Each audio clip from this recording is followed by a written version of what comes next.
Hello and welcome back to another OMNIHEROES video. In this video we're just going to go through Tsukuyomi at 9 stars. Now what does she do at 9 stars? She gets much better. She gets a lot better. But we need to go through the reason for that first. So the new way of leveling up units, or the new way that they've introduced with this batch and the previous batch of units.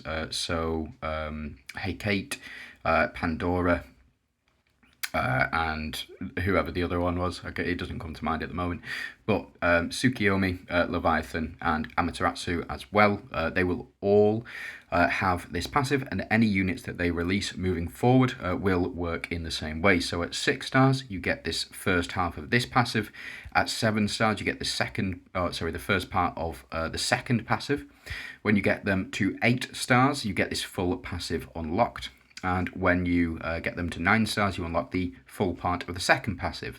Following on from that, when you get them to 10 stars, you unlock the Oath Force, which is only relevant in GVG and PvP modes as well.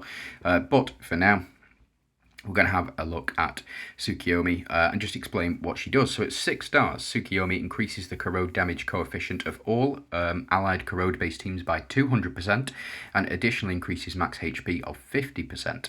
By 25%. That's what it should read if you have her at 6 stars. You won't have unlocked this passive, but when you do, and you get it to 7 stars, Tsukuyomi grants allied corrode-based teams the ability to absorb stats. When corrode is triggered, it reduces the target's stats, decreasing attack by 1 million and defense by 1 million per stack, with a limit of 20 stacks. And then the reduced stats are distributed evenly among all allies.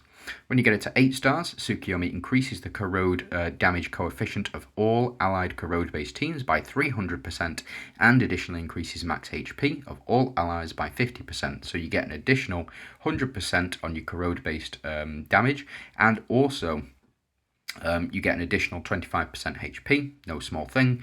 But when you get her to 9 stars is when she really kicks off. So Tsukuyomi grants allied corrode-based teams the ability to absorb stats. It reduces the target's stats, decreasing attack by 1.5 million, so that's an increase of 500,000 attack and defense respectively per stack, with no limit now. So previously, before we got her to 9 stars, she had a limit of 20 stacks, so the most that you could absorb was 20 million. Now it is infinite. Effectively, as long as you can keep applying those corrode stacks, this will be especially useful against bosses in Rift Odyssey. I'll tell you that now. For free, that will be really, really useful, because those guardians, or the minions, whatever you want to call them, they don't die very easily, as we've all found out. But what can happen here is that we can constantly keep applying those corrode stacks and constantly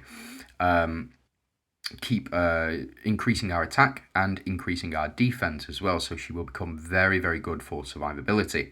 That is it for where I'm up to at the moment. If I were to get 2 more copies of her, each time Tsukuyomi takes action, she has 50% chance to trigger an additional action. This is a very, very powerful ability, especially if you're trying to apply those corrode stacks, especially if you've got units that apply stuff on action as well, like for example Victoria. That would be very, very strong. Especially, well, this is only valid in PvP and GVG modes, so in your Clash Domain tournament modes, in your Foggy Coliseum and your World Arena modes, in your General Arena, in Yggdrasil, those are the places that this will kick in, and the effect triggers up to 1 time per round. Eventually, when you get her up to higher star levels, she does increase her stats bonus as well, and also if you get her up to 12 stars, she will definitely take an additional action. Now, runes-wise, I've not gone very far with her runes, but if you were to get her up to full red, which is available in the season, if you have a look in the treasure hunt shop, when Tsukuyomi attacks, hits a target, there's a 100% chance to double the target's corrode stacks. This can be very, very strong if you have a high corrode stack limit. Now, that's something that I'm going to get into in just a second, because Tsukuyomi is still has to work within the framework of the corrode stack limit. The corrode stack limit by default is 5. There are 2 units which do increase it naturally as part of their passive. The first one is Emily. The second one is Dullahan. So let's have a look at Emily first and just see how it can limit your Tsukuyomi's potential. So Corrode stack, when Emily is deployed, the limit of Corrode stacks is increased by 5. Very, very strong. And then Dullahan is the same, I believe. Bear with me. So Dullahan here, yeah, when Dullahan is deployed, the limit of Corrode stacks is increased by 5, which means that you can get up to, naturally, without any seasonal content, without any of the seasonal artifacts, you can get Tsukuyomi up to 15 stacks of Corrode per round. That is really, really strong. Now, what you can do, you can have both of these on the team. I found typically that you only really need to get to 10 stacks of Corrode in order to trigger Gaia's passive as well. The reason that I had these 3 out here is because Tsukuyomi and Emily work very, very well together, especially if you've got Emily's runes. If you do have Emily's runes, Emily will apply 5 stacks of Corrode to all enemies at the start of battle, pushing the Corrode mechanic for Tsukuyomi and also for Gaia as well. So Gaia, in case you don't know, she's very, very strong. Applies 1 stack of Corrode applied by allies. So effectively, when Emily applies those 5 stacks of Corrode at the start of battle, Guy will apply another 5 stacks of Corrode as well. So you do get up to 10 stacks of Corrode before anybody has taken any action. Really, really strong effect. And then Gaia, that then plays into her passive as well. So damage boost goes up by 10%, up to 1,000%, and damage reduction up to 60% if you do have 100 stacks of Corrode, or well, once you have applied 100 stacks of Corrode, because this is for Gaia's passive, it builds up over time rather than just you need to have 100 stacks of Corrode on enemies, which is impossible. You would need each enemy to have 20 stacks of Corrode. Not impossible in seasonal content, but in non-seasonal content, pretty much impossible. Like I said, the closest that you can get is 15 stacks of Corrode per enemy, which is it's not 20. Again, if you had 20, you would also be able to trigger Gaia's passive as becoming invincible. But again, not something we're looking to really achieve, honestly.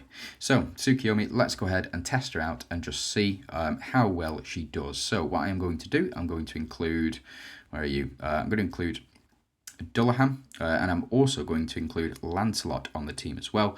Lancelot, when he attacks, he applies a stack of Corrode to each enemy, which is 5 stacks, plus then Gaia's passive will allow for an additional 5 stacks as well, so you do get up to that 10, even if you don't have Emily. But we do have Emily, fortunately, so let's jump in and let's see. I'm gone with standard relics, Underworld Key, Plague Bow, and Knight's Edge.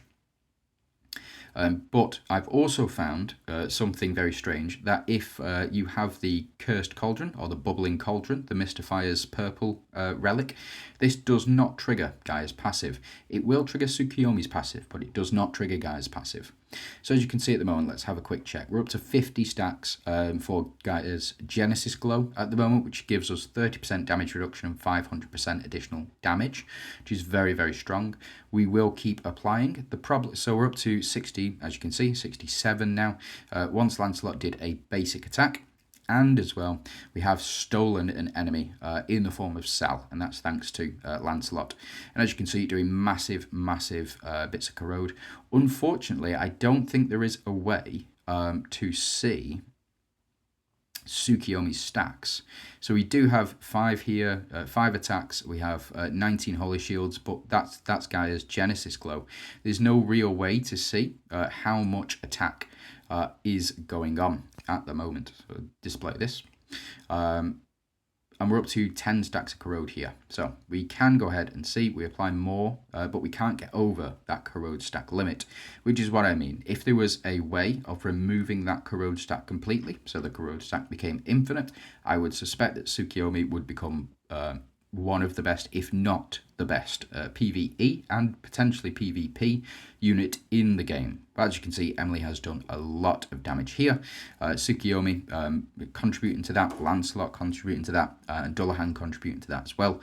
Another team, so the team setup that I ran originally with Tsukuyomi was something like this. So you would have Mulan and you would have Catherine. That way you get your 3 strikers as well. increasing attack damage. Now I know I've got Mulan on the wrong row, and I would probably switch Mulan and Tsukuyomi around, to be fair. And as you can see, not doing anywhere near as much corrode damage as we were previously, because we did have Dullahan and we had Dullahan and Lancelot on the team as well. Lancelot increasing that corrode damage by 200%. But for now, I think this is more than good enough. We should be able to see a lot. And as you can see, we've got 50 stacks of Gaia's Genesis Glow. We are technically not able to apply any further stacks of corrode this round, because our corrode stack limit is only at 10 as the minimum, effectively. But we are doing a lot of burn damage subsequently as well. So the burn damage really does help, and it's just an additional layer of DPS, which is provided by Mulan. Again, if you want Mulan to be as strong as possible, you pop her on the back row, because then her passive affects more units. Like, for example, we would have applied burn to all of those units there. We would have applied burn to all those units every time Emily attacked, and also when Tsukuyomi did as well. So what do I think of this team? I think it's exceptionally strong. I think that it is very, very powerful, but only in PvE. And the reason that I think it's only in PvE is because your team isn't going to last too long in PvP. Usually those matches are over by round, I would say probably round 2, round 3, but we'll go ahead and see. So let's go ahead, scroll down and just have a look. Smither is very powerful and has been beating me in Arena. So I was just checking out the Ethereal's team, what the best build for that was. But for now, we're going to jump into Mystifiers, and I found that having 1, 2, 3, 4, 5, having 3 Monarchs on the team is typically, I found to be much more sustainable in PvP, rather than having your strikers. The reason for that is because you don't get one shot effectively, and it becomes much tougher later on for enemies to take you down, especially with all of the build-up that's provided by Tsukuyomi.